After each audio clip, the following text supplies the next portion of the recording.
fantastic. This is GT racing right now. He's got traction, he's going around the outside of both of them! Maloney!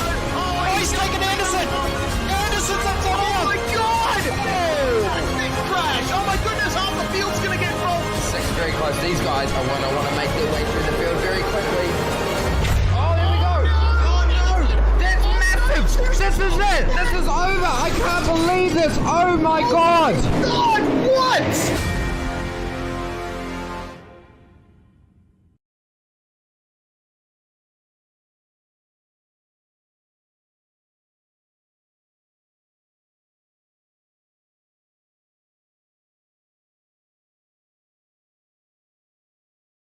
Yeah, so we're using the VRS Direct Force Pro this year. We have a wheel adapter right here, so I'm using the rim I used last year. But the motor right here produces a lot of power, a lot of precision, and it helps me, just feel the car more, feel the car a lot quicker. Especially, this week we're at Sonoma. I can feel it, when it hits the curbs. Any little change in the car, the wheel reacts a lot quicker than your typical gear-driven or belt-driven wheel. For example, if you're on oval and the rear tires break loose, force feedback on it corrects a lot quicker than your typical wheels. There's no resistance pretty much as far as being able to make quick corrections on the wheel. So all that, paired with how precise the wheel itself is, it makes it to where it helps you as a driver, to find that extra hundredth or thousandths of a second. So when you're getting a direct drive wheel, especially the VRS wheel, it's heavy duty. It's got good weight to it, it's not a plastic toy. Feels like you can really beat up on it. A lot of people have issues with their plastic gear-driven wheels just kind of breaking after a couple years. This thing just feels like it can go forever. The forces are really strong where if you might have to let go of the wheel if you get into the wall. You can adjust all that with the settings on it and stuff, but the wheel itself doesn't play around. It's got way more strength than you could ever need, and that's what makes it good, that you can adjust that down to whatever the car needs. So initially you'll be able to get the controller box and the motor together, and eventually you will be able to add a rim onto that option. They'll also be including a button plate on it to put on the rim to have all sorts of different buttons and functionality. Also, pedals are coming, so that's a pretty big deal as well. Hasn't been covered too much, but the goal is to also have pedals to go along with the Direct Force Pro. So that's pretty exciting. The wheel feels good. It feels very much like a real world steering wheel. You just kind of feel like what you would imagine the car to feel like. A real steering wheel in a car is very smooth, it's very direct, very quick, and that's what this wheel feels like.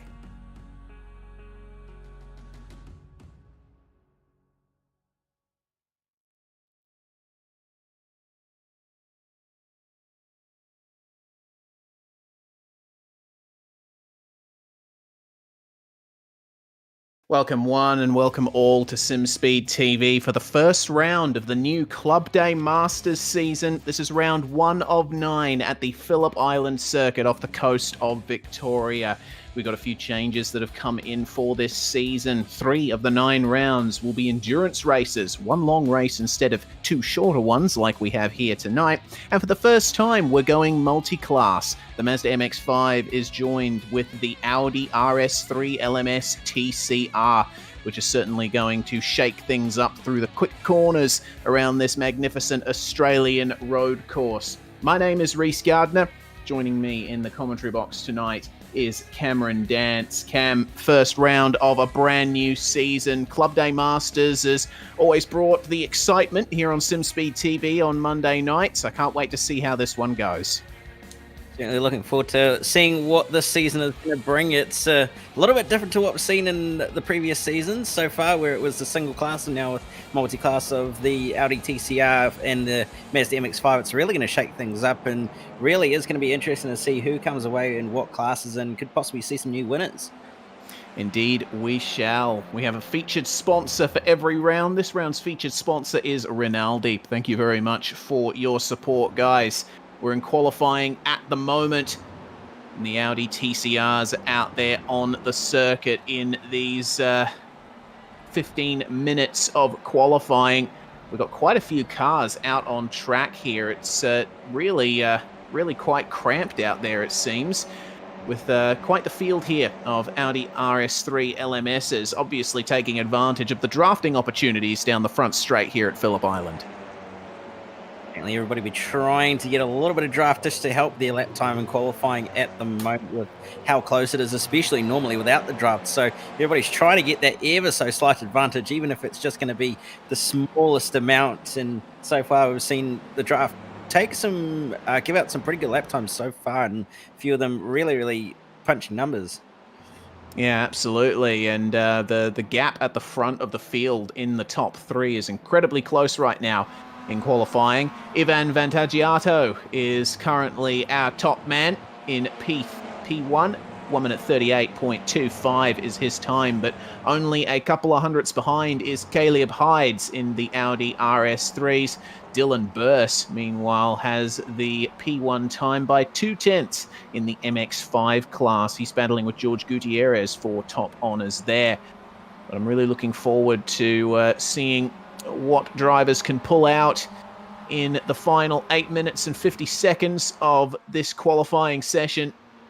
As you can see up there on the side of your screen, Audis in green, MX5s in red. Very close for the top 3 in the Audis, with Jack Boyd only 3 hundredths behind our top time as Dylan Burse comes across the line to begin another lap here, setting a 1 minute 47.4 on that occasion. A little bit slower than what he's doing at the moment, but you can see how hard he's pushing in that MX5. You can really chuck this car around.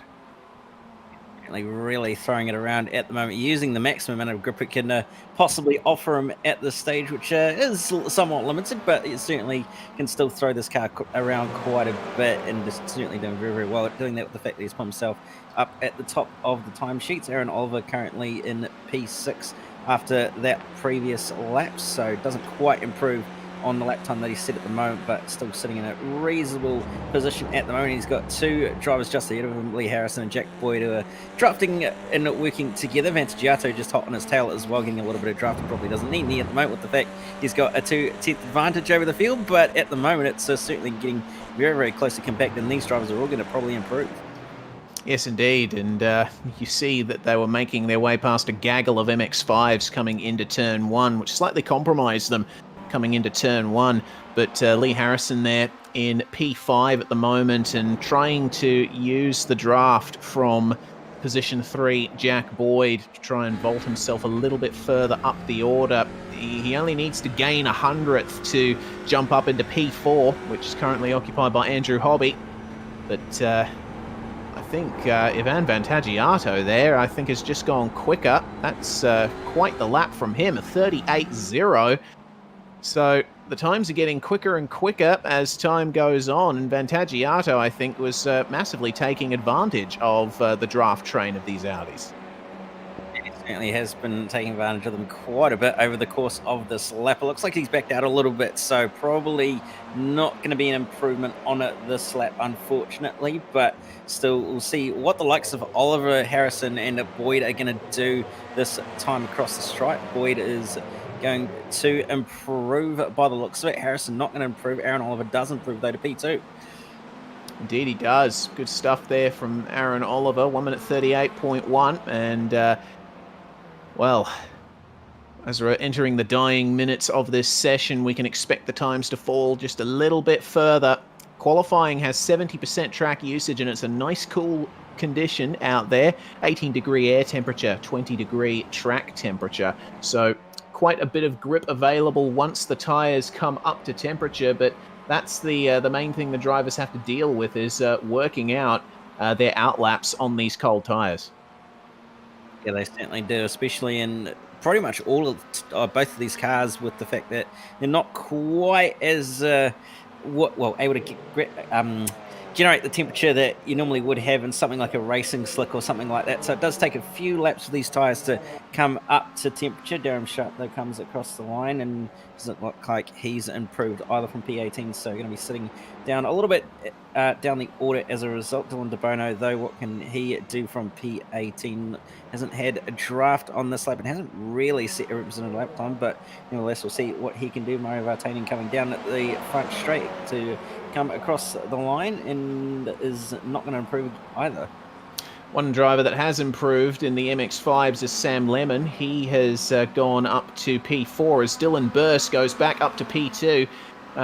And Caleb Hydes has managed to snatch the provisional pole time in the MX-5s as we were talking. So these lap times just falling and falling as we come into the final minutes of this session. Who is going to be on pole? It's very hotly contested.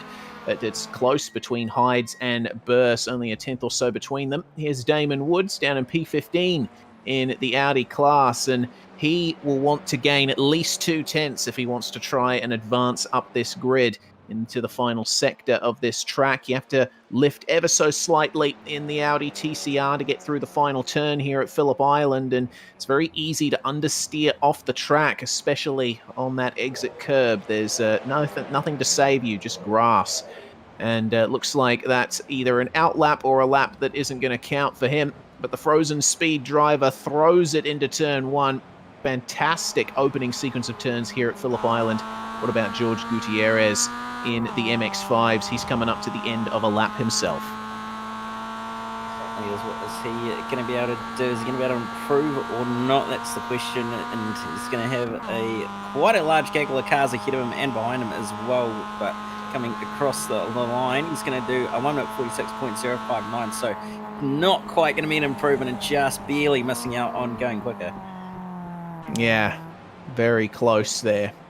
And has to bring it to a stop there at the end of the front straight. Sorry, Caleb Hydes, meanwhile, in the number 92, he currently has the P1 time, 1 minute 45.489, and that's not going to be quicker there for him. It's going to be a 1 minute 47. That might be an outlap, and he's just trying his best to get this lap down, but he's followed very closely by P2 Dylan Burse, who's going to be getting a very sweet draft off the back of Caleb Hydes here. And, you know, looking at these MX-5s, we talked about how you can chuck these cars around. They're going incredibly quickly into that first turn and barely lifting off the throttle at all, barely even using the brakes. The MX-5, a car that has a wonderful chassis, and it produces fantastic racing. What about Matthew Hansford-Taylor, meanwhile, in the Audis down in P16? He's got quite a bit of work to do if he wants to vault up the field. But coming up to the line, 39.1 is his fastest time, and he's only able to do a 39.503. So no improvement there for him. But only 2 minutes left in the session, Cam. Drivers who aren't out on track right now will be wanting to get out there and set their final lap. Yeah, unfortunately, it's going to be a hard cut to qualifying, so there's going to be no improvement by those who are yet to cross the line. So at this point, it's if you haven't crossed the line, you're probably going to be in a little bit of trouble come at the end of qualifying. But we'll see what happens from those who are finishing laps and who have started an extra lap. But Ben Edwards currently in P12 of the MX-5, so we'll see what he can do in a very, very out there livery that you probably won't miss whatsoever, with the fact that it's got all sorts on it, and really that's a tie wall. Yes, okay. Well, he was running very wide in the final turn there, I think having a bit of trouble with the front end, and then maybe there was a hardware issue there as well. Angus Cook, meanwhile, 23rd in the Audis, and currently last place of the drivers that have set times there. 1:44.6 is the time that he has to beat to move up, and looks like that lap is not going to count there for him. So with only 55 seconds left in the session, unsure whether or not he is going to improve. What about Christopher Henn then? Currently in P9 and managing to work his way into that top 10 in the Audi class. He's not going to have to gain much in order to gain a position, only 100th or so, but it's going to be a 38.936 for him. Drivers, I think, just not able to improve on their times much at the end of this session. It doesn't look like anybody's really able to get any quicker laps in by the looks of it. Everybody's tried to go a little bit quicker, but unfortunately haven't been able to do it. So we'll see if there's going to be anybody else who's going to be able to just improve ever so slightly, but it still doesn't look like anyone's really managed to do it, apart from Richard Griff, who has moved up into P15. Indeed, he has P15 in the Audis. Lee Harrison, meanwhile, oh no, that's one way to end that session. The hard cut to the end of the session, as you said, Cam. But there we go. It's time for the first of our 225 lap races here tonight, with chance that we might be having a chat to Lee Harrison at some point tonight. There's going to be a random safety car in each race. When is it going to fall is the big question. But here's the Audi grid then for the first 25-lap race of the night. It's Vantaggiato and Aaron Oliver on the first row, with Jack Boyd and Mario Vartanian heading up row 2. Lachlan Manif, who's making his TCR Australia debut, starts alongside Andrew Hobby, P5 and P6. Lee Harrison and Dale Carpenter on row 4, with Christopher Henn and Glenn Boyd rounding out the top 10 in our Audis. Then we've got Nico Mendez and Shannon McMillan lining up on row 6, with Jackson Rihanna and Byron Phillips starting alongside each other there in the Mach 1 Esports Audi. Richard Brookfield and Damon Woods have each other for company on row 8, with Matthew Hansford-Taylor and Robbie Graham on the 9th row. Dylan DeBono and Matthew McMillan round out the top 20 in our final 3 Audis. David van der Aar, Greg McLansborough and Angus Cook rounding out our TCR field. And you're going to have Caleb Hires, Dylan Burst, George Gutierrez, Tane Venables, Sam Lehman, Brady Buchanan, Adam Sharp, Jack Childs, Sean Doyle, Nick Skariev, Greg Holmes, Ben Edwards, Hayne Jackson, and everybody else that's scrolling across the screen, because we're about to go racing, Reese. Indeed we are. That's a very quick gridding time, and we are racing here in the TCR class. It's a very varied amount of starts, and a lot of them didn't get off to a particularly good start. Some of the MX-5s have overtaken them there off the starting grid. The Audis are going to have the advantage with their straight line speed and clear the MX-5s before they come to turn 1. George Gutierrez has managed to make his way into P1, I think, in the MX-5 class. No, Caleb Hyde still in that P1 position, as there's massive jostling for the lead in the Audi class. Vantaggiato has the advantage, as there's a car, 2 cars off at the exit of Southern Loop. Nico Mendez is one of them, and one of the TCRs having to fall behind the rest of the MX-5 field, Matthew Hansford-Taylor. He's got quite a bit of work to do there on the first lap, as they are down into the hairpin, and it's very awkward coming through this section of the circuit. The TCR's on cold tyres. The front end just doesn't want to respond, but it looks like our TCR field has gotten through there cleanly. Yeah, looks like everybody's got away scot-free so far. Some very, very good battles, though. The likes of Lachlan Manif battling side by side with Mario Vartanian through. Hey, shit on cold tyres. That's a little bit of a ballsy move, and he's got Lee Harrison for company as well. Does Vartanian on the outside, and Harrison going to struggle to get around the outside on the way through Loogie Heights. He's going to look to the outside on the way down through MG. A little bit of a checkup going on just behind them, but everybody else seems to have made it through in the end, and Manif's going to come away with a position there. Indeed he is.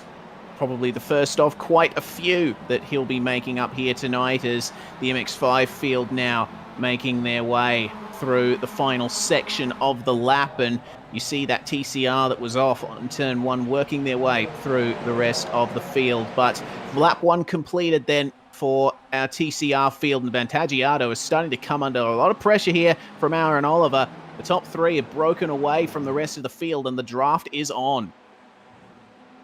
Yes, certainly. It is more than certainly on, and everybody really closing up as a result and creating some very, very big battle packs. And you've got a few also with a bit of drama at Southern Loop, as Christopher Hens ended up in a bit of drama with the broken leg career.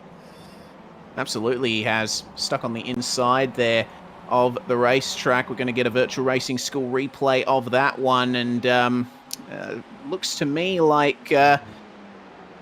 it looks like rear-end contact. He understeered into Southern Loop, and then Andrew Hobby got him from behind, and oh my goodness, that's very scary. Turned right across the traffic. I think he might have had a hardware failure as Christopher Henn, because that was certainly a bizarre incident. Damon Woods making the contact. Oh my goodness, there we go. That's why the wheel just locked hard to the left. A proper onboard here coming through turn 1 thanks to virtual racing school, and you can see coming through the Southern Loop gets a little bit just straight away immediate hardware failure.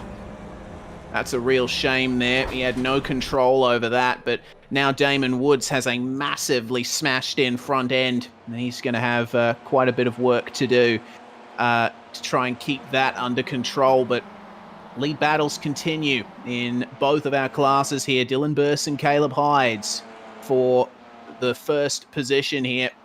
And Sean Gutierrez has fallen down the field. He had a bit of a technical issue earlier on, as my goodness, have a look at that between our Audis coming into the southern loop. That's Vantagiato trying to take the lead back from, trying to take second place back from Jack Boyd. That's actually been a huge change. Aaron Oliver has made his way through into the Audi lead.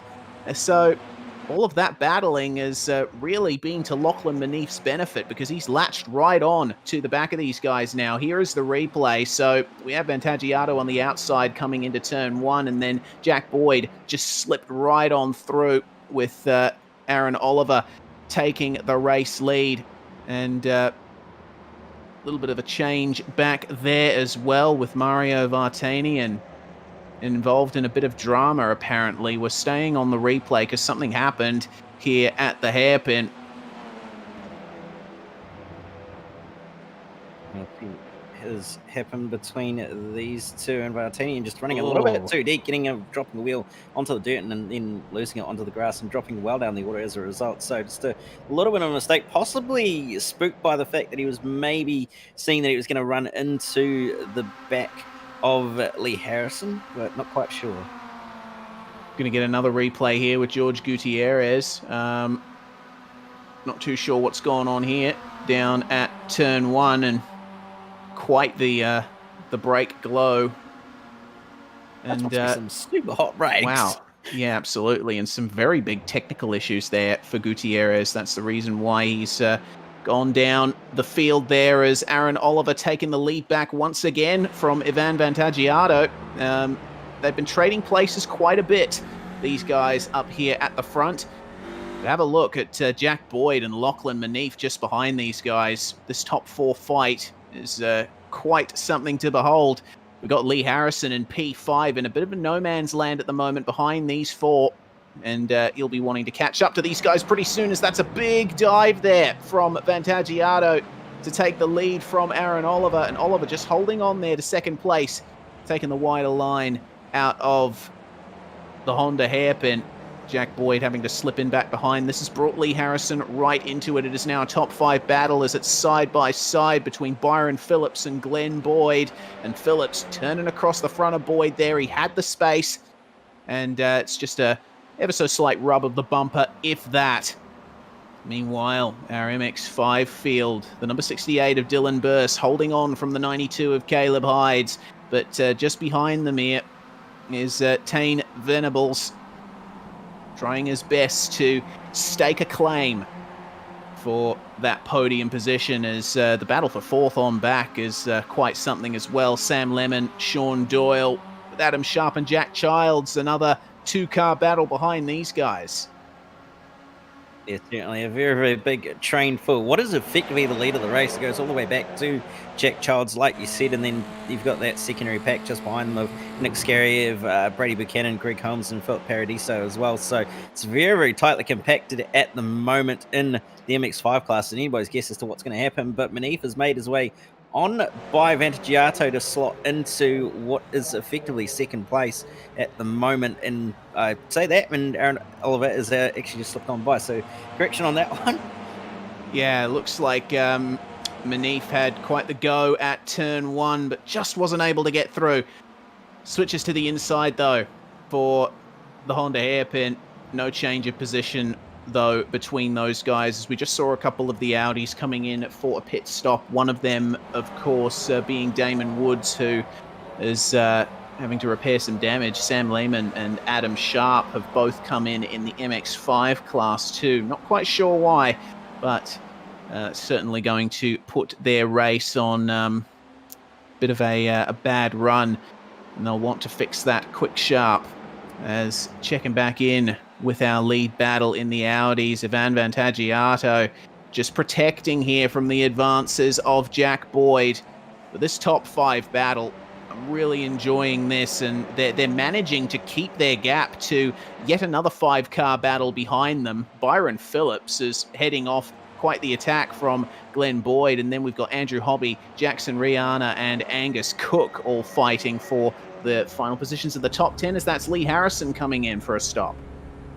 Yeah, certainly he'll be wanting to get his pit stop for fuel out of the way. Probably going to be no tyres at this point. But Jack Boyd has moved to the lead of the race. Aaron Oliver's trying to move on into second. And Manif trying to find a way on by Vantagiato as well around the outside at Southern Loop. Nearly a little bit of door banging going on between the two of them. Manif's going to try and persist, but unfortunately he's going to lose out and slot back in behind Vantagiato in the end. So very much battling as hard as they possibly can. And this is possibly going to help Lee Harrison later on, but at the moment at the front of the field of the MX5 class, Caleb Hyde's still patiently waiting behind Dylan Burst, possibly working together with him a little bit here to try and build a little bit of a gap to the cars behind, but it looks like he's just sitting in behind and being patient.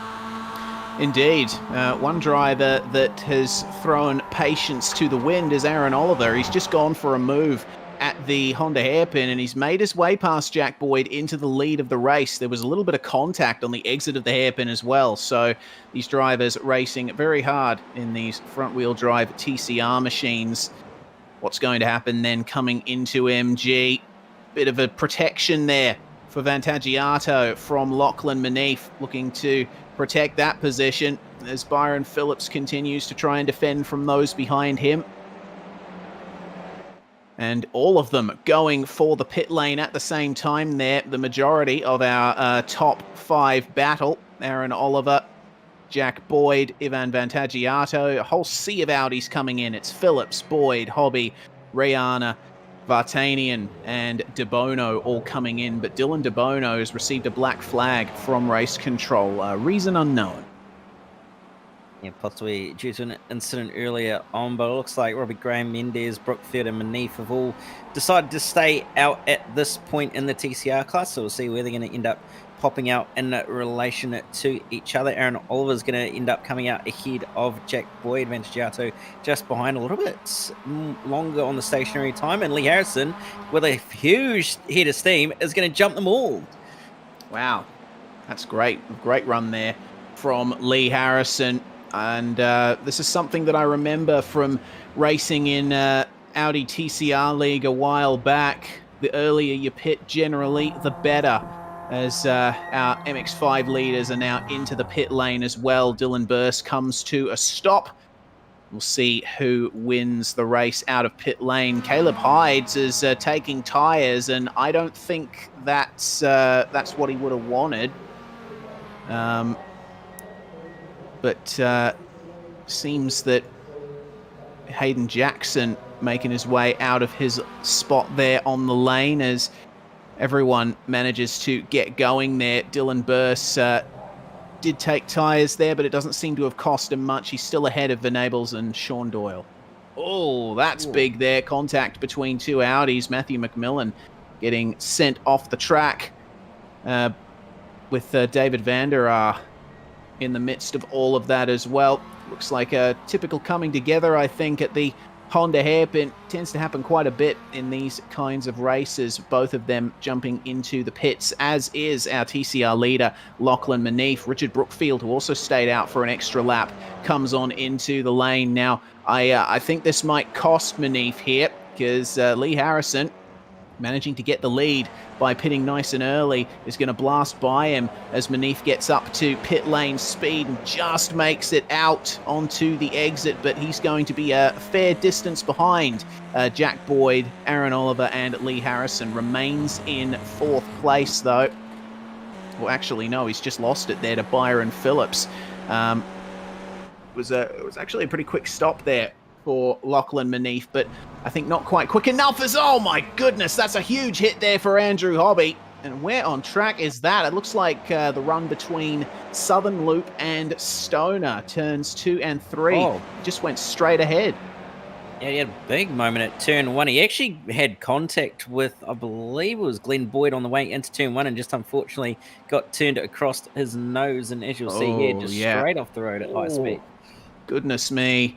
Oh, and once you're on the grass, there's no stopping that car. Goodness me, he could have easily taken out other cars making their way out of turn 1 there. Very lucky that no one was coming up on him when that happened. But regardless, I think Andrew Hobby's going to be a bit salty about that incident. It was entirely unnecessary.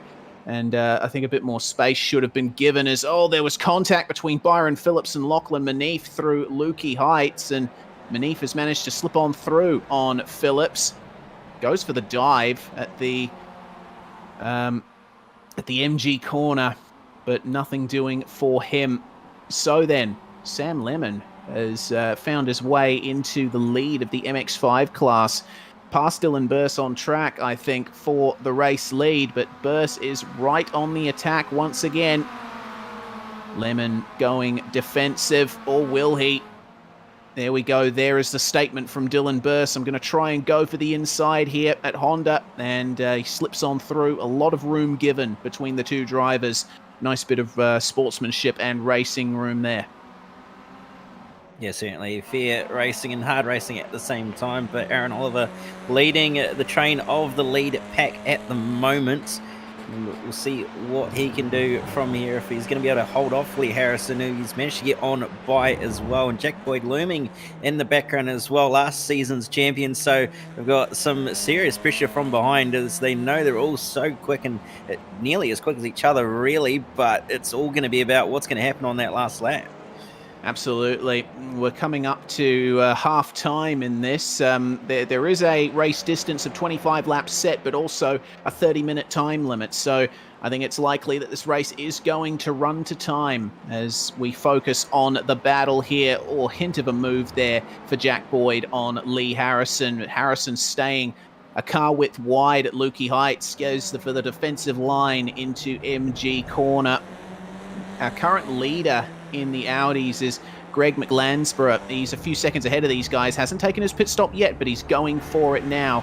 And very interesting pit entry here at Phillip Island. It's very narrow, grass on either side. Very easy to make a mistake on your way in, but there we go.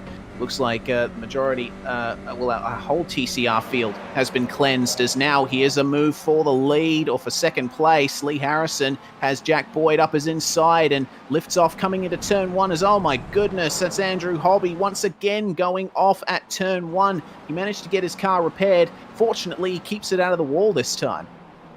Yeah, certainly did a little bit of sandcastle building that time. No damage to the car by the looks of it, and now the TCRs are having to deal with a little bit of MX5 traffic as a result of where they are on track, but it seems everybody's managed to get on by nicely and not lose too much time at all. But yeah, very, very lucky for Andrew Hobby there to not have another terrible incident. Yes, indeed.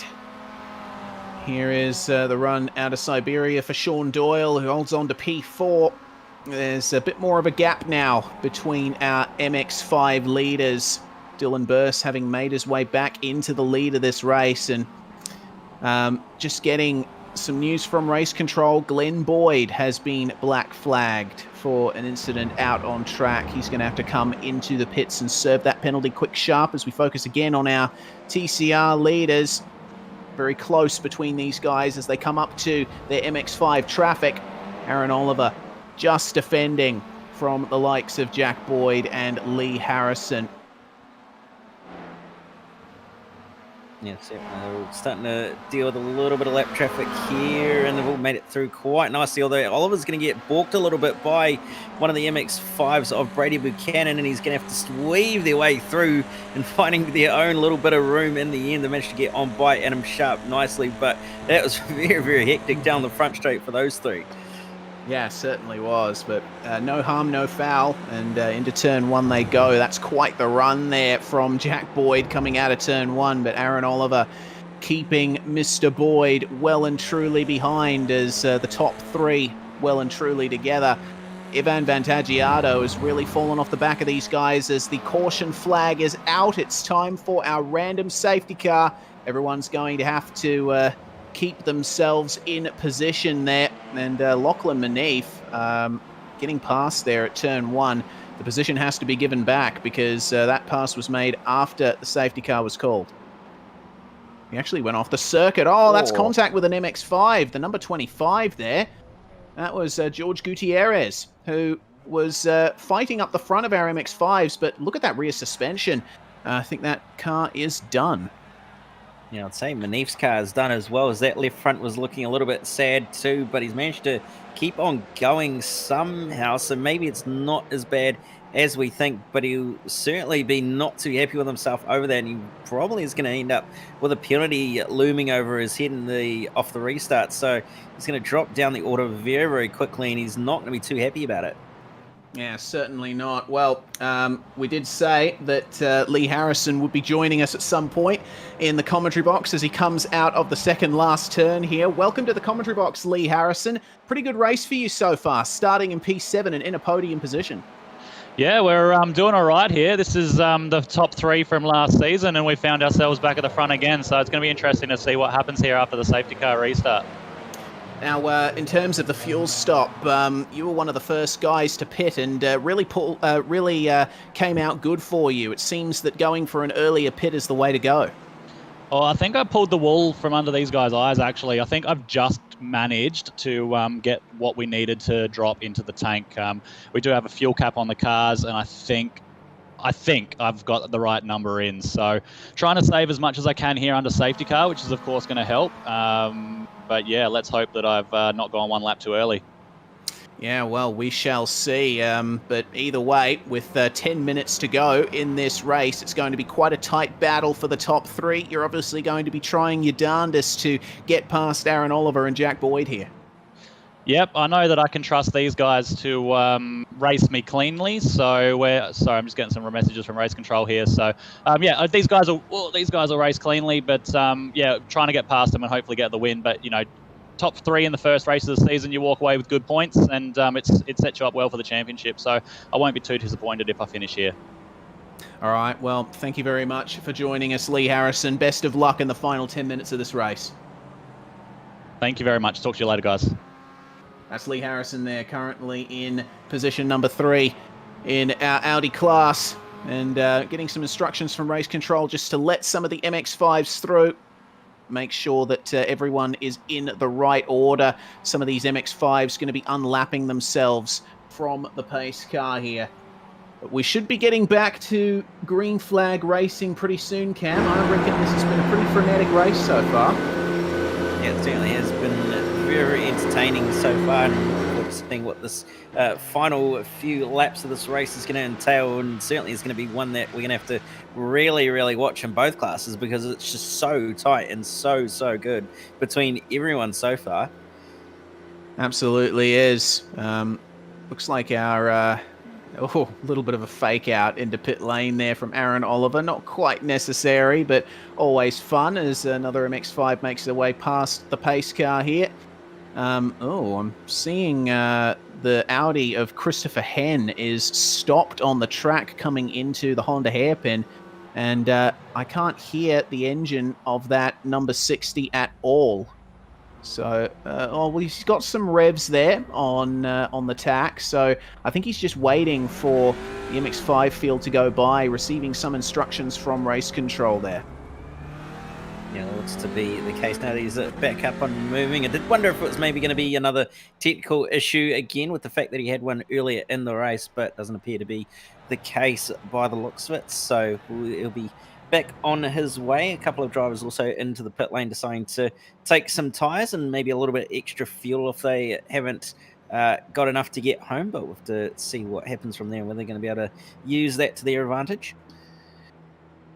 Indeed, and seems that we're going to be staying under yellow for at least another lap here, because the very rear of the field is still coming through the opening parts of the lap as these guys are coming up to the Honda hairpin. Matthew Pontello, actually the last running car in the order at the moment, and he has just made his way into Lukey Heights, and He's pushing as hard as he can to get back up to the back of this field, but it's going to take a while. It's a very big field here, and it's been quite spread out, especially now that the Audis are starting to make their way through the MX-5s. Yeah, certainly. He's nearly a lap down. He's pretty much 3/4 of a lap down as he's only just coming through the final few corners now, while the pace car is coming through Hayshed now. So he's got quite a lot of time. He's got to get a move on to get to the back of the train, but certainly is going to be back on there, hopefully, by the time we go green. Hopefully. Nick Skariev, another one of the drivers pushing very hard to catch back up to the rest of the field. He's made his way up to P9 in the MX-5s, which is really quite something. He's made up, I think, 5 positions from where he started. So, Nick, we're going to be talking to him later on as well in race 2 when the random safety car comes out. As the Audi TCR field just making their way out of the second last corner at the moment. So, I think we should be having our field all nicely packed together very shortly. Yeah, we should hopefully see them all back together and back all ready to go racing as the pace cars just come across the line and the lights have gone out. So it means we're going to be going at racing this time by and getting it back underway for what's going to be a very short and sharp shootout to the finish. Absolutely, and tell you what, this is given a bit of a second chance to drivers like Ivan Vantagiato, Angus Cook, Lachlan Manif, Mario Vartanian. They're all now going to be right behind these top guys, and they want to take advantage of the draft train and put themselves into that lead battle. Question on my mind is, can they spoil the party for Aaron Oliver, Jack Boyd, and Lee Harrison, our top 3? Yeah, it certainly is the big question as to whether they're going to have anything for them and whether they're going to be able to get into the lead fight. It's very, very possible. I mean, there's a handful of drivers in that pack behind those top 5 who could easily get inside there and have a real hot go at it, but we'll have to wait and see if anybody's really going to be able to step up to the plate and make sure that they can challenge up there. Indeed. Got one more MX-5 making their way through here at the hairpin. That's Darren Sharp, who's unfortunately gone way wide at the exit of the hairpin. Of course, he's been instructed to unlap himself by race control, but unfortunately went for it a bit too hard into the hairpin, and everyone's had to back off from the pace car as a result of that. Aaron Oliver just picking up the speed a little bit to catch back up here as the pace car's now coming through Hayshed. There goes Darren Sharp. And he's got quite a way to go before he can get back up to the back of the field. I think he's going to be all on his lonesome and encountering those Audis again pretty soon once we go green.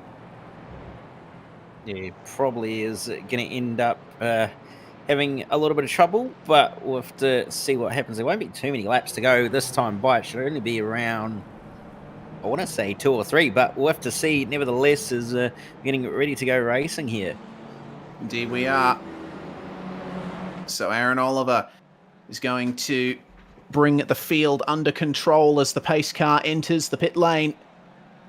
And our top 4 Audis are all together here with a couple of MX-5s in the mix as well. Hayden Jackson and Anthony Connors right in the middle of all of this are going to be making life hard for the front of our Audi field as Aaron Oliver is now away. And that is a very strong start there from the number 70 as we are racing again here at Phillip Island. Jack Boyd and Lee Harrison a few car lengths apart from each other. Ivan Vantagiato has managed to break free of Angus Cook, Lachlan Manif and Mario Vartanian. They're in their own 3-car battle as here we go. Dylan Burst going for it on Tane Venables in the middle of turn 1. But Venables there holding off the run from Dylan and just going a little bit deeper into the second corner, try and keep himself in front here. But they've got lapped cars in their own class up ahead of them that they're going to have to deal with pretty soon here. Venables just wondering where to go here because Anthony Connors and Greg Holmes just up ahead of them here. goes defensive. There goes Dylan Burst very late on the brakes coming into the hairpin, and he's run a bit too wide there. That could have been a move for the lead, but he's actually managed to keep himself alongside here as the lap cars are really making life hard here for our leaders. Anthony Connors stopping on the apex of Siberia, and that's allowed Dylan Burst to ever so briefly get through into the lead, but they're remaining side by side. This is quite interesting in our MX-5 class, and it could potentially give the run here to Sean Doyle. Yeah, it certainly could give it to Sean Doyle, but it's going to be a matter of what happens here because they're going to have the white flag this time by, I believe. So it's going to be very, very close, and really is going to be a matter of who's going to win the run to the line and who's going to be the first one into turn one on this lap, especially if they can hold it on. Indeed. It was Sam Lemon in third place at the time. My apologies, but he has unfortunately given up that podium position to Sean Doyle, as now white flag lap, Aaron Oliver in our Audi class going for the win here. As have a look at this between our leaders. They have not been able to leave each other alone. Lap car Greg Holmes is going to have to lift off early here into turn one, give the piece of racetrack here to Dylan Burst as the fight is on for the lead in the MX-5 class in race one. As it's side by side for our Audi lead.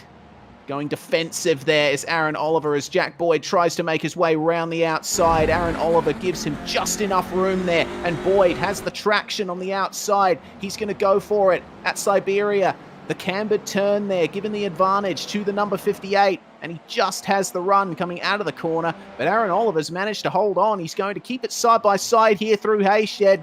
And this could be the chance that Lee Harrison has been waiting for. If these guys come together, if they take each other out, he's going to zip on through into the lead. But these guys giving each other good amounts of room. And Boyd goes into the lead, coming into MG, goes defensive versus Aaron Oliver and protects the race lead. So Jack Boyd there started in third, managed to keep himself in the midst of this front end fight. And it looks like he's going to come home to win as it's still on for the lead in our MX-5s. We'll come back to that very shortly, but Jack Boyd, a fantastic drive from him and a great move in the hairpin section of the lap to take the win in the MX-5 class. Meanwhile, Dylan Burst has finally managed to shake himself free of Tane Venables, and that's going to be P1 and P2 in the MX-5 class.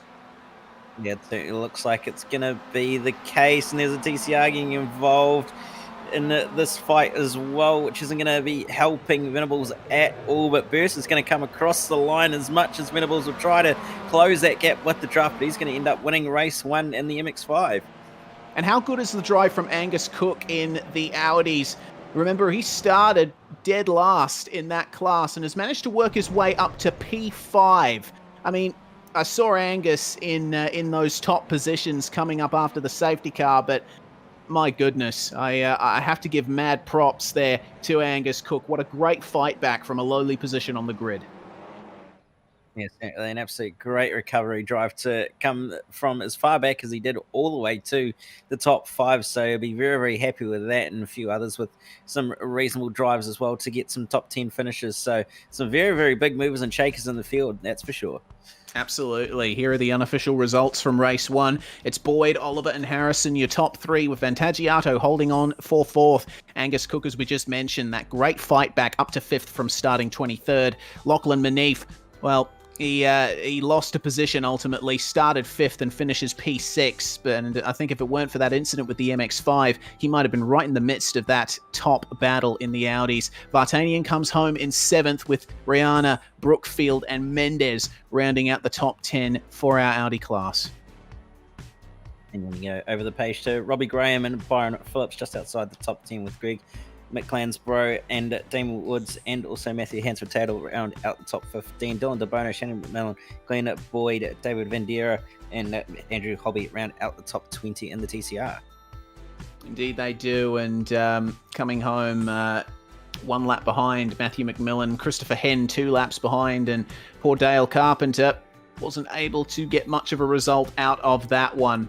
He is not classified there in the TCR class. We move on to the MX-5s. Dylan Burst takes the win from Tane Venables, and Caleb Hydes after starting well, holds on for P3. Adam Sharp comes home in 4th with Brady Buchanan making the top 5. Nicholas Skariev with a great fight up to P6 there. Sean Doyle and Sam Lemon 7th and 8th, and Lemon was in the contention for the podium there, so not the result he would have wanted out of race 1, but still he's finished in the top 10, and it's Jackson and Phillip Paradiso rounding out the top 10.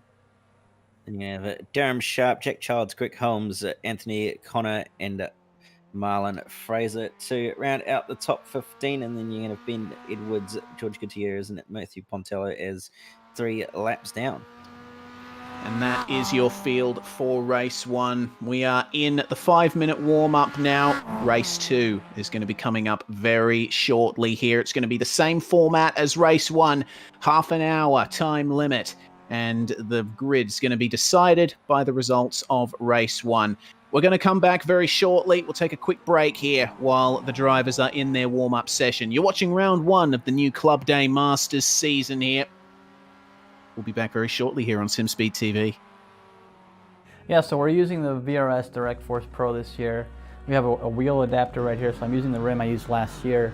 But the motor right here produces a lot of power, a lot of precision, and it helps me, just feel the car more, feel the car a lot quicker. Especially, this week we're at Sonoma. I can feel it, when it hits the curbs. Any little change in the car, the wheel reacts a lot quicker than your typical gear-driven or belt-driven wheel. For example, if you're on oval and the rear tires break loose, force feedback on it corrects a lot quicker than your typical wheels. There's no resistance pretty much as far as being able to make quick corrections on the wheel. So all that, paired with how precise the wheel itself is, it makes it to where it helps you as a driver, to find that extra hundredth or thousandths of a second. So when you're getting a direct drive wheel, especially the VRS wheel, it's heavy duty. It's got good weight to it, it's not a plastic toy. Feels like you can really beat up on it. A lot of people have issues with their plastic gear-driven wheels just kind of breaking after a couple years. This thing just feels like it can go forever. The forces are really strong where if you might have to let go of the wheel if you get into the wall. You can adjust all that with the settings on it and stuff, but the wheel itself doesn't play around. It's got way more strength than you could ever need, and that's what makes it good, that you can adjust that down to whatever the car needs. So initially you'll be able to get the controller box and the motor together, and eventually you will be able to add a rim onto that option. They'll also be including a button plate on it to put on the rim to have all sorts of different buttons and functionality. Also, pedals are coming, so that's a pretty big deal as well. Hasn't been covered too much, but the goal is to also have pedals to go along with the Direct Force Pro. So that's pretty exciting. The wheel feels good. It feels very much like a real world steering wheel. You just kind of feel like what you would imagine the car to feel like. A real steering wheel in a car is very smooth, it's very direct, very quick, and that's what this wheel feels like.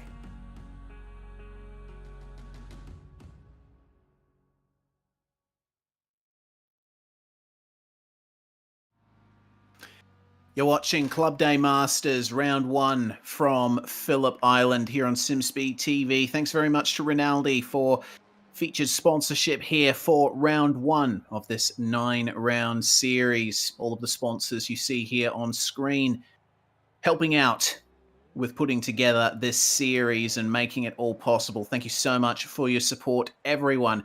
And what an opening race that was to start off the season. As there has been a bit of controversy in this series in the past in terms of driving standards, but I think, Cam, that was night and day from previous seasons of this series. On the whole, I think very clean racing. Yeah, certainly. It was an absolutely awesome race, one that we've had here, and it's certainly been one of the better races that we've seen in this series. So, yeah, looking forward to seeing what race 2 is going to be like. And if anything, it's going to be one heck of a show, that's for sure.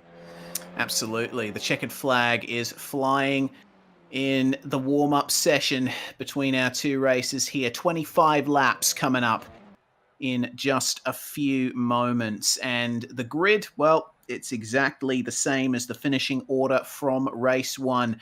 Track temp has gone up by 1 degree, but I don't think that's going to make much of a difference. And once again, there's going to be a compulsory pit stop in this race with drivers having a limited amount of fuel that they can put in the cars, and strategy is going to be a big part of it once again. So it's going to be in pole position for the Audis. Jack Boyd starting alongside Aaron Oliver, and they had quite the titanic battle in race 1. Let's see if they can continue it. Yeah, certainly going to see if they can continue, and who else can join at the party with the likes of Lee Harrison, Vantagiato, and a few others who are certainly were there or thereabouts, and will certainly bring a little bit of mix to the party. But we'll have to see what happens. And you got to feel for someone like Lachlan Manif, who's probably not starting in the position he wanted, but he's at least going to be up the pointy end of the field and going to at least stand a chance. Indeed, and Angus Cook in the Audis as well, looking to make a great start after his fight back in race 1. We are green once again, and you see the MX-5s again gaining on the Audis in the first phase of the start. And Dylan Burse has gotten off to a great start in the MX-5s as the Audis come into turn 1 for the first time. Boyd manages to steal the lead there from Aaron Oliver, but we've got Angus Cook off at turn 1. He's going to come back right in the middle of it all. Goodness me, that was so close. Very lucky that wasn't a big smash. Richard Brookfield backed out of it at just the right time, but Lachlan Manif has had some issues. He's had to give up a position. Another Audi off. Matthew Hansford-Taylor, unfortunately, he had that same issue in race 1, lap 1, and he's going to have to find his way back on track right in front of our MX-5 lead packers. My goodness, have a look at Aaron Oliver fighting his way back up to the lead again. He was in major contention for the lead in race 1, and he wants to repeat that. Yeah, he 100% does want to do that, and looks like Angus Cook has been shuffled wide as well at Siberia by Byron Phillips by the looks of it, so he's not going to be too happy with that. But what a start it's been at the front of the field, though, for those two, Aaron Oliver and Jack Boyd, who have just started to build a little bit of a gap to the rest behind, and Mario Vartani right there as well with a nice start from 7th. There's Hayden Jackson battling with, I believe that's Sam Lemon there. And Lemon making his way through for P9. Dylan Burse, meanwhile, in the lead of the MX-5s, runs slightly wide at MG as that's some contact. And Hayden Jackson having to take avoiding action there as he comes back onto the circuit. Unfortunately, that's resulted in Ben Edwards and Jack Childs coming together, and Childs has to get himself back going again. Another Audi off the circuit there at the final turn. This has been, I think, a much more chaotic lap 1 than we saw in race 1. Richard Brookfield is right in the middle of it all. He certainly is right in the middle of it all, and was nearly one of the victims of what happened on lap 1 as well at Southern Loop. So got away with that one, luckily, but nevertheless, it's been a very, very hectic start for a lot of these drivers in this race so far. Manif just continues to lose positions as well by the looks of it. He's managed to gain 2 as a result of what's been going on, but he certainly hasn't had the start that he wanted, that's for sure, as he gets up the inside of Jackson Rihanna. Indeed, and completes that move nicely as there's an Audi slow in the hairpin. That's Greg McLansborough, and Angus Cook has found his way into the gravel trap once again at the hairpin, manages to work his way back onto the circuit just ahead of Christopher Henn. It certainly does, and Henny having a much better race so far, at least with the no dramas by the looks of it. So he's going to try and get some points here, but we'll get a virtual racing school replay of what happened at Honda Hairpin. Angus Cook just running a little bit too wide on the way into the corner, triggering the ABS, and unfortunately that car not quite able to stop at the rate he'd normally expected, and he's lost a number of places out of there as a result, and then Christopher Henn managing to make his way back on by. Yes, of course, both the Audi RS3 TCR and the Global Mazda MX-5 Cup car have anti-lock braking systems, so you're not going to be seeing drivers locking brakes here, as we got a replay for Nick Skariev, and that is rear-end contact from the number 46. Oh, number 64, sorry, of Adam Sharp. Goodness me. I think just going for the move there at the second turn, and well, I think you can reasonably expect the driver in front to be staying roughly on the inside coming into that turn. As we check in with our Audis, Lee Harrison here on Zoom. We had a chat to him there in race 1. He has to go slightly wide in P5 in the Audis, battling hard with Lachlan Manif, who's trying his best to get into that top 5 result that he knows is possible. Getting up the inside of Vantagiato there is Lee Harrison, and not the greatest exit from Mario Vartanian, who's managed to work his way up into the podium positions here, and unfortunately Vantagiato having to back off here. So Harrison is in a bit of a sandwich at the moment.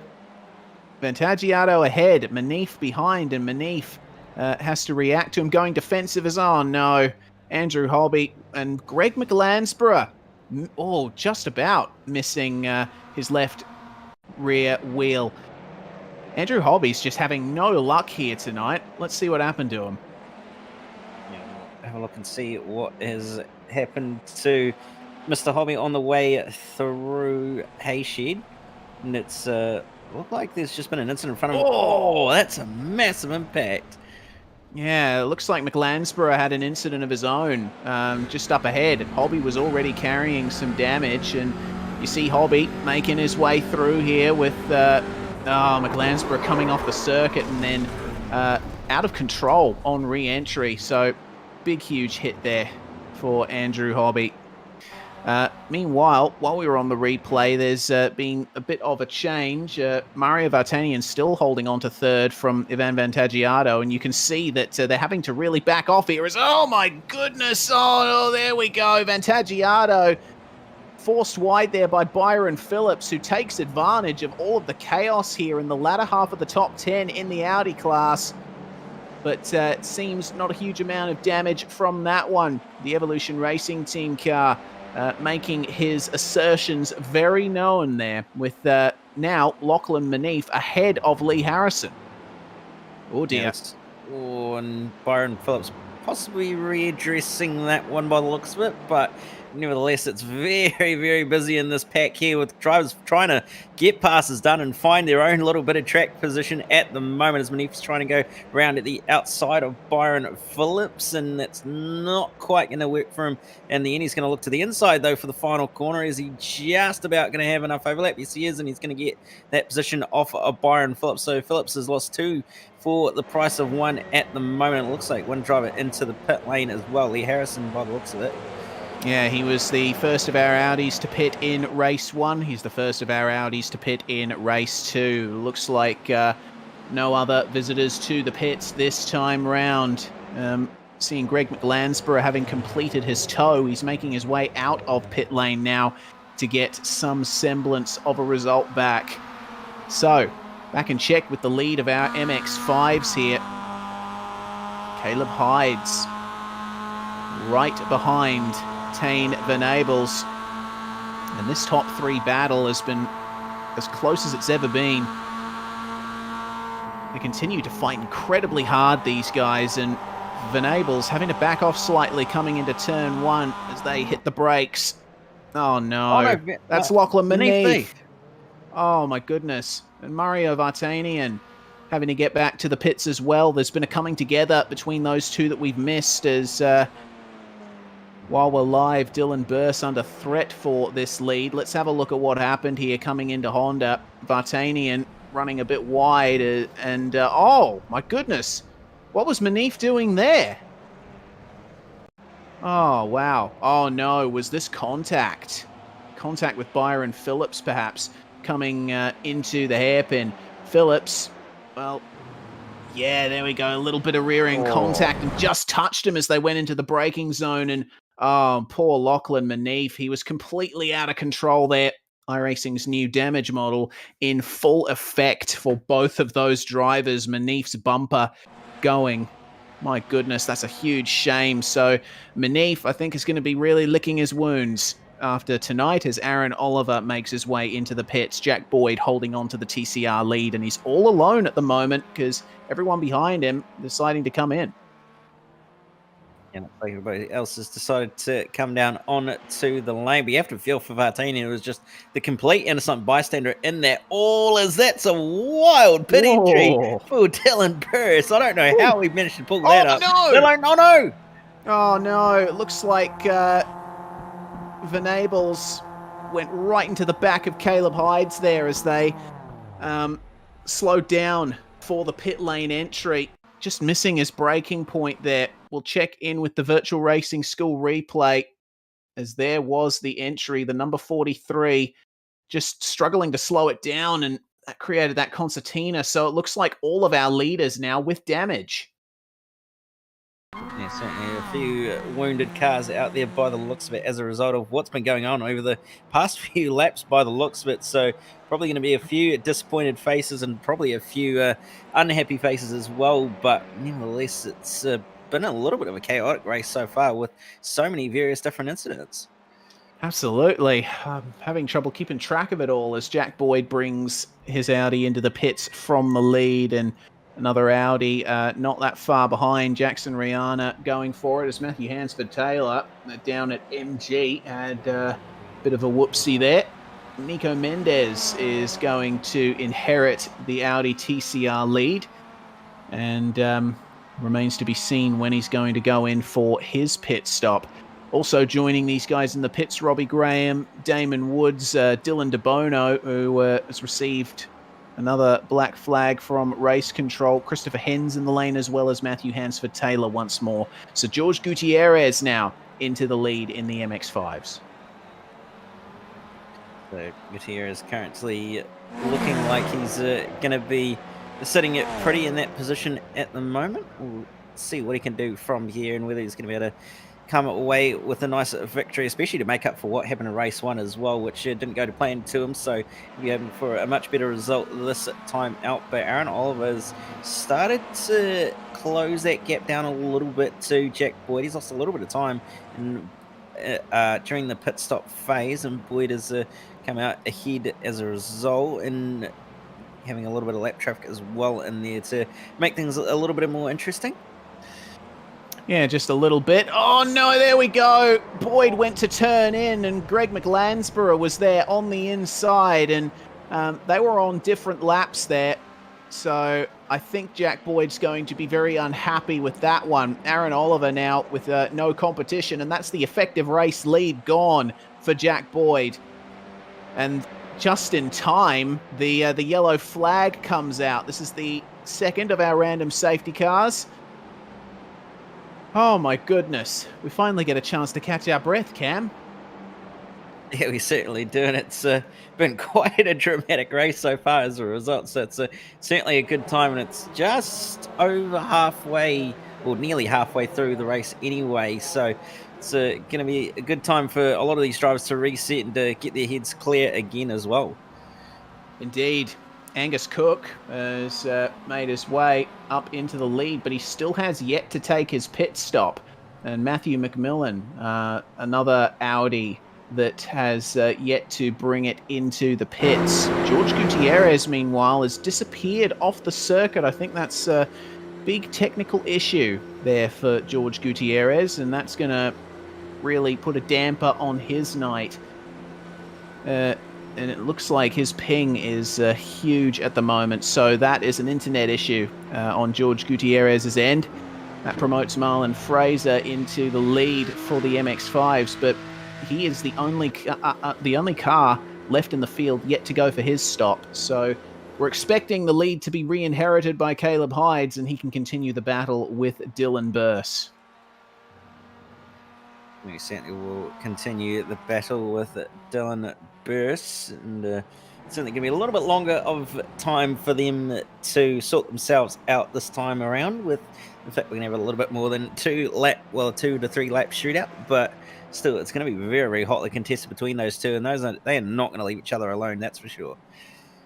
Yeah, certainly. Well, it's time for the next of our driver interviews. Nick Skariev is going to be joining us for an ever so brief chat under this safety car. Welcome, Nick. That first race went really well for you, but this one hasn't quite gone your way. No, tell me about it. The luck's ran out a little bit.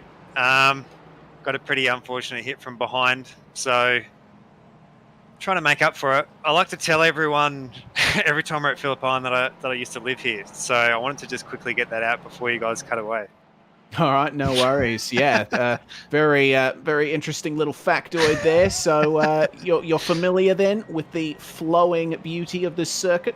Oh, it's just amazing. There's probably memories as a kid of like Casey Stoner coming around. Well, I guess they named it Stoner Corner afterwards because he would slide the Ducati and then the Honda later on all the way onto the straight. It was just amazing. Same with Gary McCoy. Yes, indeed. Well, it's been quite the intense race in the MX-5s, having to deal with the Audis coming through. How's the traffic been for you in terms of the multi-class? Yeah, it's been quite good. Everyone allows lots of room. It's just when the when the MX-5s get bunched together, they tend to go about 3 wide. So I feel a little bit bad for the Audi because they Whoa! Hello, check up. Still a little bit of heat in these tyres yet, but yeah. So now might even be able to fuel save. Actually, now I think about it. Sorry, what was the question? on the fast log track. Yeah, well, I've kind of forgotten my train of thought in the midst of that incident as well. Pretty scary, but it looks like everyone's following the rules here under safety car. A little bit of brake checking going on, but otherwise everyone's sorting themselves out here. Yeah, no, it's always a bit of these multi-classes. Sometimes all the action's behind the safety car, not so much in the on the circuit, but looks like everyone's pretty well sorted now. I am back on the lead. Oh, no, I'm not. I was going to say, I thought I was back on the lead lap now, but unfortunately not. Yeah, another big check up there coming into the hairpin. All right, well, Nick, we'll leave you to focus on sorting yourself out on... Thanks for that. What a captivating interview. It was just me going, watch out, everyone. Well, thank you very much for joining us, Nick, and best of luck in the final 10 minutes of this race. No, thanks for that race. I do appreciate it. That's Nick Scarry there, currently running a bit down the order in the MX-5 class. It hasn't been the best race too for him. Nonetheless, we do have a battle for the lead going on here. Aaron Oliver has filtered into first place. Jack Boyd, thanks to the safety car, has managed to catch back up to him. So fortunately, Cam, the lead battle is still on, and it's the same 3 protagonists as last race. Yeah, it certainly is the same 3 protagonists. So we'll have to see who's going to be the victor in this battle this time around, and who's going to be able to come away with a nice bag of points. Yes, indeed. Well, the checkups on the start-finish straight starting to come into it again. I'm sure that we'll get some waiver rounds going pretty soon here. With, oh my goodness, oh dear, oh dear, oh dear, oh, into the wall there, the Audi, and that's a bit of a poor end to that one. That was Dylan DeBono, who is already, it looks like it was actually a disqualification from race control, and DeBono going all the way off the circuit. I'm not sure how those 2 events are connected, but DeBono decided to go there for the pit entry ever so briefly, and what on earth has gone on there? That's bizarre. Yeah, not quite sure what's happened there, but I mean, I do know that race control just disqualified him, but I don't know, was that letting race control know his feelings or a simple mistake? I'm not too sure, as Robbie Graham had a bit of an off there under the safety car conditions. I'm not quite sure what's happened to Graham there. Odd spot to be in on the way out of turn 2. Possibly a bit of a checkup going on. He's actually just looked it on his own, trying to warm the tyres up by the looks of it. Righto. That's something that you've got to be careful of in the Audi class. You know, if your tyres come down to temperature, they are front-wheel drive, so you've got to be very wary of how the rear end's going to react. Lee Harrison there, just getting into Zen mode behind the safety car. Lights are out, and we will be going green this time by. So Mr. Harrison's main objective here try and stay with Aaron Oliver and Jack Boyd and try and go for the overall race win in the Audi TCR. He's going to have an attack from behind by Byron Phillips, who showed quite a bit of aggression in this first round. But the pace is going to be picked up pretty soon. They allow the pace car to leave the rest of the field, and the checkup begins from Aaron Oliver. He is going to control the start from here. Now, when does he decide to go is the big question. He can go any time from the point that the pace car comes into the pit lane, sticking to the inside through the final turn. Will he choose the apex to go? Yes, he will, and it looks like Jack Boyd, a little bit of a delayed response there, but the draft is going to save him coming into the first turn as we're green once again here at Phillip Island. Jack Boyd holding on there to second with Byron Phillips, and that's Lee Harrison there, having a couple of technical issues coming into turn one. Fortunately, he's come back. Or has he? Oh, there he is. Goodness. That's very patchy there for Lee Harrison as it's side by side behind Damon Woods, Glenn Boyd and Robbie Graham all beside each other. On board with Damon Woods as Glenn R. Boyd brushing bumpers with him. Of course, Glenn and Jack both racing for Boyd Racing Team. As Jackson Rihanna just avoided getting into the back there of Ivan Vantagiato. Almost a move for the lead from Jack Boyd. Aaron Oliver is going to have to really watch his back here. Yeah, it certainly is. As Boyd is all over the tail of him and really hot on his heel, and is going to try and want to find a way on by. He's looking left, right and centre, but no real gap or opportunity presenting itself at this current point in time. So he might just have to wait till turn one. Oliver continues to go defensive on the way through Loogie Heights and down through MG as well. So Oliver's certainly not giving this one up easily at all, and is going to make Boyd really work for this one, especially if he wants to win this one. Hides and bursts, meanwhile, the two leaders in the MX-5 class. They both managed to get off to a nice clean start. There's no change for position between them. They're going to have to watch out for the pursuing pack behind of Lehman, Doyle and Venables as the lead in the Audi is on into turn one. That's a great draft from Jack Boyd, and he's just ahead of Aaron Oliver at the turn-in point and goes round the outside. And here we go, Lee Harrison trying to take advantage of that. The door opened on the inside and Harrison slips on through into second place. Great, very well executed move there from Mr. Harrison, one of the series organizers here at Club Day Masters, and have a look at the run he has got out of turn two. Despite his patchy internet, he's still trying to go here for the race lead. Has to go defensive versus Aaron Oliver, who tries his best to hold on around the outside. There's contact between the two of them, and Aaron Oliver shuffled out of the way, and that's further contact with Byron Phillips, who tries to stick his nose in on the outside of Siberia. He certainly tried to see if he could get a move it done, but just didn't quite able to do it in the end, did Byron Phillips. So Oliver's just going to hold on to that one and luckily get away with no damage by the looks of it as well. But nevertheless, it's very, very hotly contested at the moment at the front of the field, and it's also very, very close at the front of the MX-5 field as well, as Burst is still continuing to hound the back of Caleb Hides, and it's even going on and just inside the top 10 of the class as well, as you got the likes of Darren Sharp and co all really fighting quite hard. Yeah, Jack Childs just slipping on ahead of Darren Sharp there coming into turn one, and you see the MX-5 just threatening to break away there, coming over the inside curbs in turn one. I love watching this car go round, as unfortunately there goes off the track Ben Edwards, and he's forced back into 9th position there as a result. Looks like just pushed a little bit too hard into the second turn and understeered right off the track. And Jack Boyd here in the lead of the Audi, starting to come under attack from Lee Harrison. He had the draft down the front straight. Checking back a bit further in the Audi field, Richard Brookfield chasing down Robbie Graham for 9th place, and just up ahead of them is the number 556 of Damon Woods, as there's Harrison going into the lead, but Boyd protecting the inside, going defensive.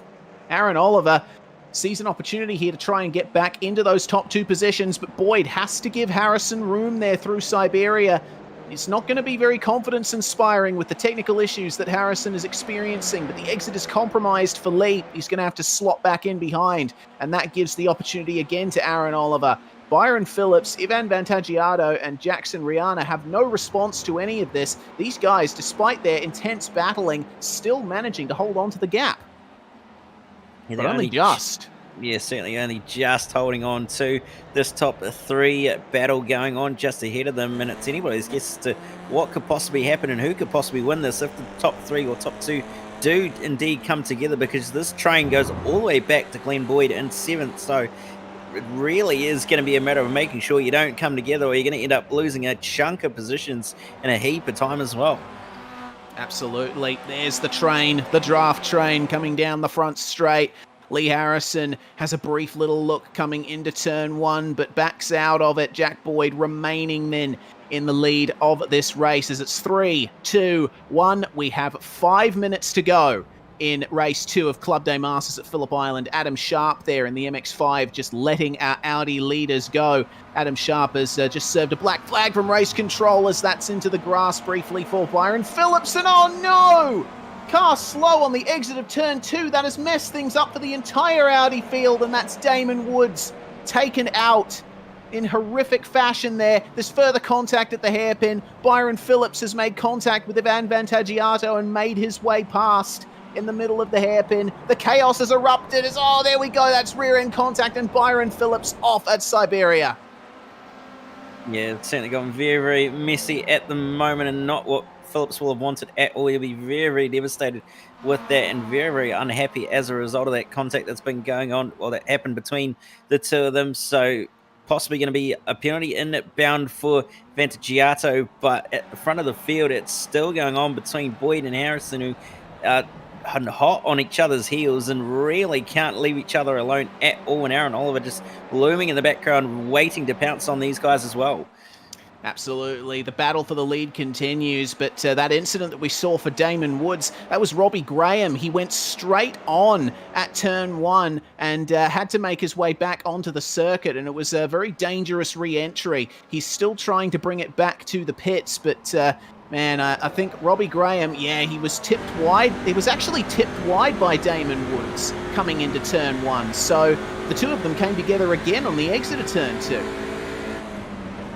Yeah, it looks like it was the way, based on what happened there, and unfortunately it's ended in tears for one of them, as Hansford Taylor trying to go around the outside of Brookfield at turn 2 with an MX-5 off just in the background there, but we'll manage to come out the other side by the looks of it. McMillan as well trying to find a way on by Matthew Hansford Taylor as well. Indeed. Christopher Henn is going to come under an attack here from Richard Brookfield, coming down into the chicane as everyone coming together behind them, just jostling for position. That was rear-end contact for Nico Mendez on Mario Vartanian, and they both just managed to avoid the MX-5 of Ben Edwards there, who was just searching desperately for a place to safely let these Audis by. He was trying to find somewhere to let them on by so he didn't end up impacting the battle too much, and just barely managed to get out of the way in time, thankfully. And Darren Sharp also getting out of the way of the lead guys to try and not hold them up too much. But Jack Boyd is getting held up massively by these two MX-5s in front of him. And that's allowed Lee Harrison to really claw up to the back of him. And this is probably going to even bring Aaron Oliver right into this battle again.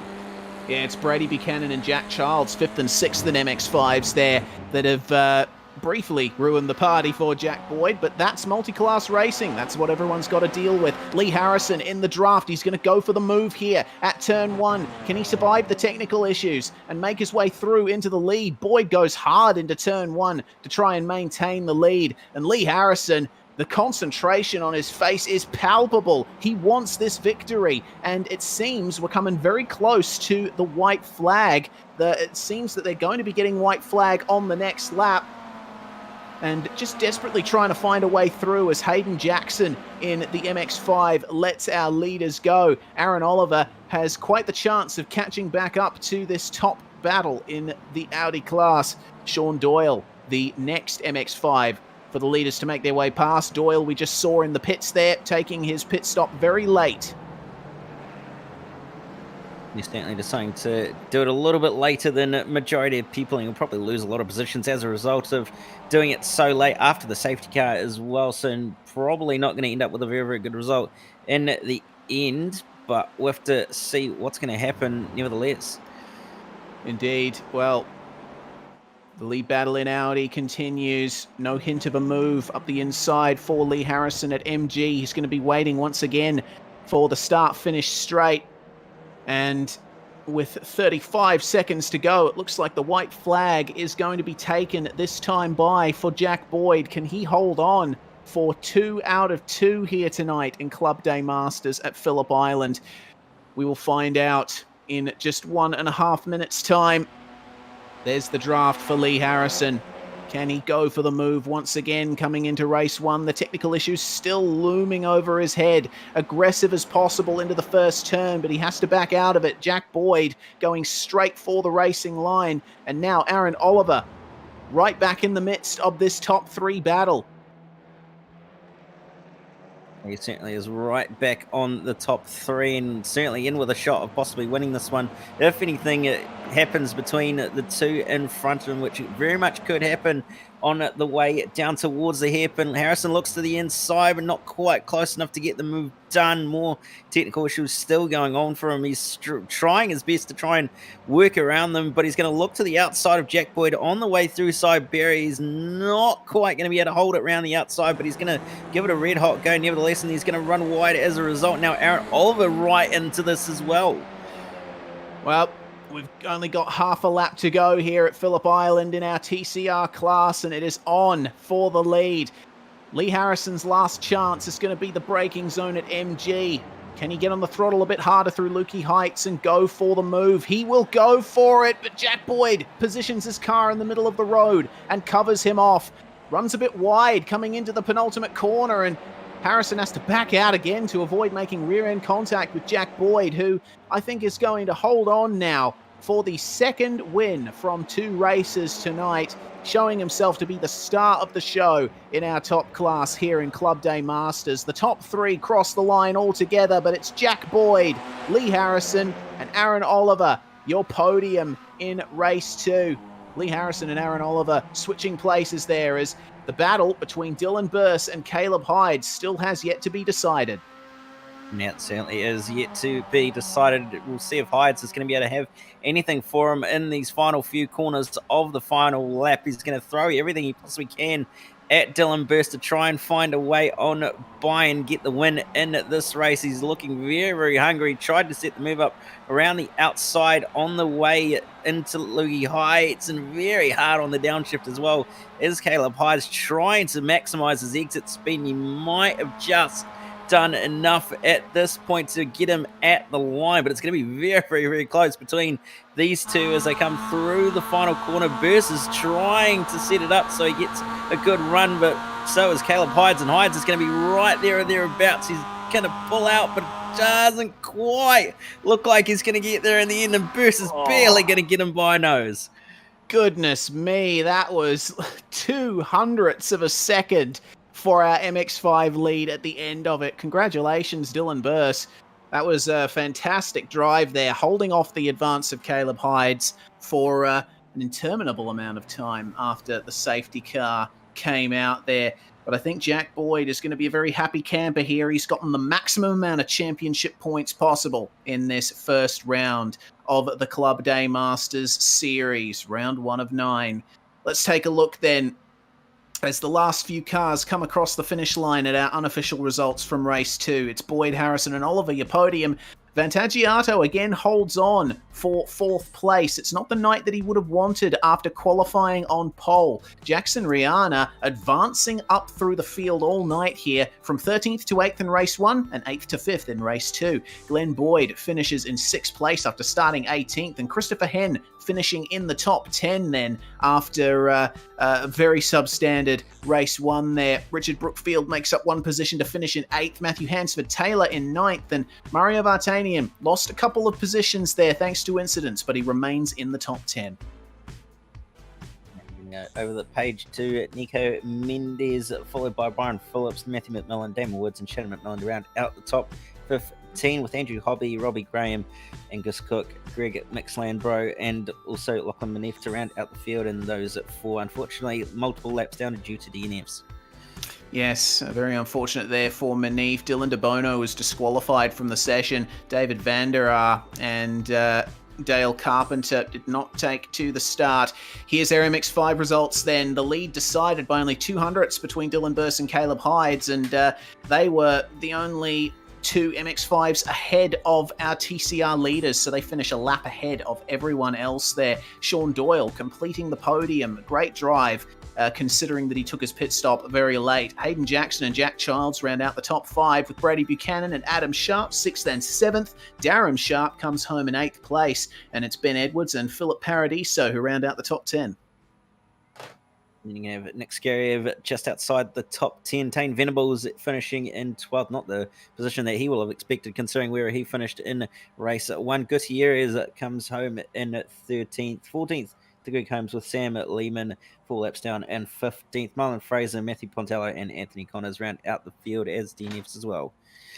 Indeed, they do. Well, then, we're starting to come in for driver interviews, and I guess the first driver we'll speak to, because Jack Boyd has not found his way to our Discord yet. We'll talk to Lee Harrison. Lee, it's a double podium for you tonight, 3rd and 2nd. Good result with some great battling.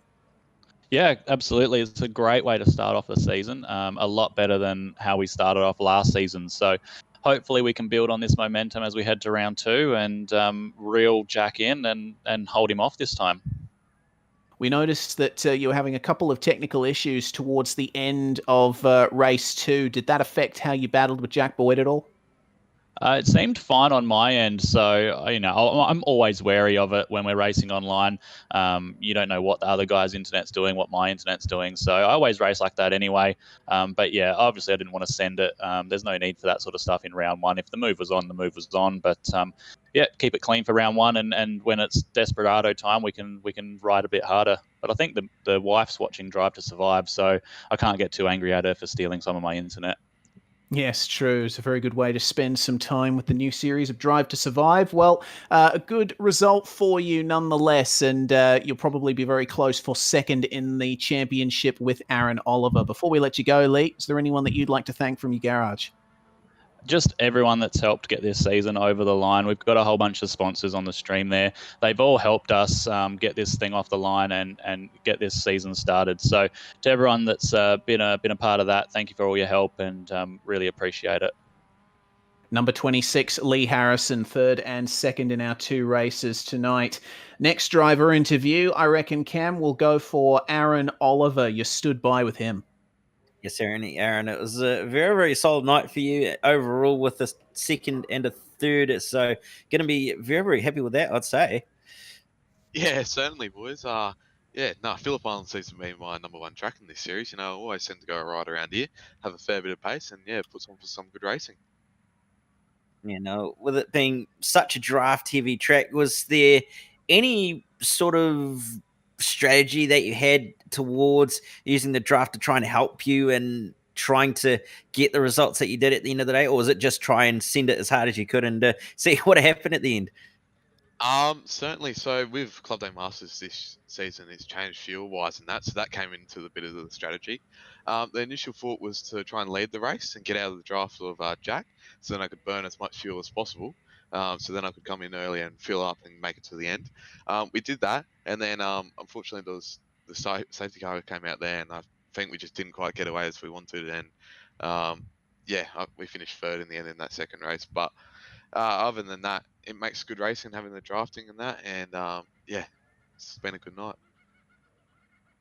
Certainly, nevertheless. Well, as far as strategy goes now, with the fact that you mentioned that obviously there's a reduced tank size compared to previous season, is strategy really going to be that much more of a thing? Are we going to see that sort of thing across the entire season, or is it more or less just going to be about trying to go as long as you possibly can, sort of thing? It's 100% strategy, mate. Obviously you need to work out your minimum fuel number to make it home and that. And with the tank size, you've got a maximum of 25 litres. So to work out the perfect strategy in that, and to account for the random safety car, you want to try and burn as much fuel as possible and then pit as early as possible and then get home. And that's what we did in that second race. And we were leading just before the safety car in both races. So it seems to be working. And yeah, we're just going to have to go on with the rest of the series and see how it goes. It's definitely going to be the way to do it. Well, obviously, next round going to be hopefully another repeat of what tonight was. And before we let you go, just any shout outs and any thanks you want to give? Yeah, certainly want to shout out to the sponsors and that, and also to the guys out there watching me tonight on SimSpeed. I know there's a few of you. I've been getting messages throughout the races. But yeah, first of all, I want to thank my sponsors for supporting me this year. Panerai Oil, Motivate Training, Joe Morano from Harcourt's Real Estate, Repco Australia, MB Weldon Engineering Co, Revolution Race Ski Adelaide, Living the Dream Australia, and Murray Bridge Batteries. Cheers, boys. Well, there you have it, Reese. Very, very well acquainted with how to get the sponsors out there, and I believe you're standing by with one of our MX5 boys. Indeed, it is time to talk to the top two in MX5. It was the double for Dylan. It's Dylan Burse joining us in the commentary box now. Congratulations, Dylan. Very hard fought between yourself and Caleb Hides. A good race between me and Caleb. Ended up just having to sort of play it a bit smart, be clean, and he ended up helping me out as well, bump drafting me and stuff and not really racing that hard so we could get away from the pack. So yeah, end of the day it was pretty good fun. Yeah, certainly good fun in the Mazda MX-5. How does it handle a track like Phillip Island with so many long, fast corners? It's actually not terrible, eh? You can basically just hill and toe into second or third gear into all of them and basically just drive straight out of the corner. No biggie at all. You're flat out through most of them too. So it's, yeah, a lot of fun. And what was the race strategy like for the MX-5s? There was, it obviously got a little bit interesting on pit lane entry in race 2 with that contact, but nonetheless, pit lane was very important tonight. Yeah, it was a bit. Ended up just waiting till I fought, basically late as I could till I reckon there was a safety car that would come out. So then I basically just didn't take tyres and took about 13 litres of fuel from the pit stop, and that seemed to be the sweet spot both of the races. So yeah, it's pretty good. Happy with it. As you should be. You've got a maximum haul of championship points in the MX-5 tonight, so you're getting off your season to the most optimum start possible. Yeah, that's right. Really good. Yeah, happy with it. Well, before we let you go, Dylan, anyone you'd like to thank from your squad? Yeah, I'd just like to thank Venable Sim Racing and also Caleb Hides for helping me out tonight. That's Dylan Burse there taking the double victory in the MX-5 class. And finally, in terms of driver interviews tonight, Cameron Dance has stood by with Caleb Hides, who got a double podium. Yeah, definitely. A second and a third coming away from the first round. A very, very solid night for you. Yeah, that was quite a lot of fun, just sending it in the little Mazda, but yeah, enjoyed it, had some good races. Race 1, got involved in a tangle, but I was able to get third, and then last race just missed out on the win, but yeah, second was good, so overall pretty happy with how it went. Now, in the pit stop, we saw a few drivers taking tyres and a few not taking tyres. Was the best strategy just not take tyres at all? Was there some method to the madness around taking tyres as well? I took left sides because it got done within the fuel take that we had to take, so I just did it, but I don't think it was too much of an advantage or disadvantage either way. So I mean, I did it, but I know Dylan Burse didn't. I'm not sure who else did, but yeah. Nevertheless, it worked out and didn't work out in the end for some, but getting into the next round at Snetterton, are you looking forward to it? Yeah, well, first off, have to buy the track, but yeah, so I've never done a single lap, but it should be fun, so I'll buy the track probably the day of the event. We'll do a couple laps and just wing it and send it and have a bit of fun. So one way of doing it, that's for sure. Well, before we let you go, just any thanks and any shouts you want to give? Just a big thank you to the whole crew at Iridium Motorsports, the team sponsors, ZopCloud and CCF1, my personal sponsor, Pitbox.io, and everyone that puts on the Club Day Masters. Well, short and sweet, Reese. And that will conclude the interviews by the looks of it. Yep, certainly will, and I'm really looking forward to seeing how the next round at Snetterton will go for these guys. Very different track to Phillip Island, a bit flatter and a few more slow corners, some heavy braking zones there to really match up the MX-5s and the Audi TCRs. That brings to an end proceedings for tonight. We want to thank all of our series sponsors. You can see on the screen, in particular, Rinaldi, the featured sponsor for tonight here at Phillip Island. I'm Reese Gardner, Cameron Dance alongside me in the commentary box. It was double victories in both classes for Jack Boyd in the Audis and Dylan Burse in the Mazda MX-5s. Who can break their stranglehold when we go to Snetterton next week? You'll find out here on SimSpeed TV next Monday. Thank you very much for watching.